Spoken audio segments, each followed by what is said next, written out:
Welcome to our 5-day devotional on the glory of God. Let me tell you where we're going in these 5 days, and then we'll do the first one. We want to talk about why God created us. Secondly, we want to talk tomorrow about our failure to live up to why He created us. Third, we want to talk about Christ coming into the world to reveal the glory of God, to save us from our failure to glorify God.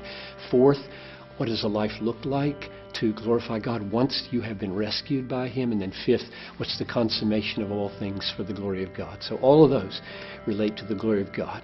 So here's number one for you to take away today.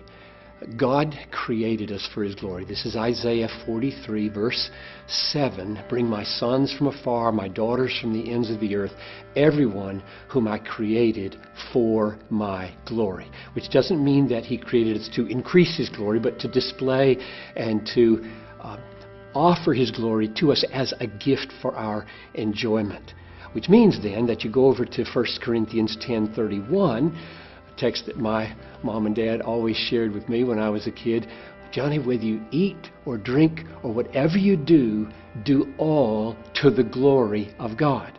So now we have His purpose. God creates us for His glory, that is to magnify it, display it, make it look great.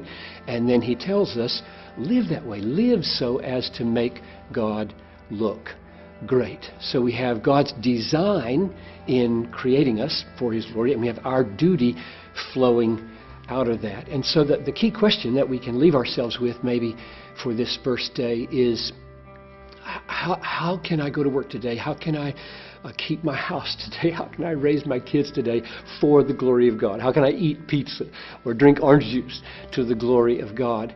And the answer would surely be that in relying upon God, we show His trustworthiness. At every point of our lives, we're going to be relying on Him today. We're just little children, and He's all sufficient.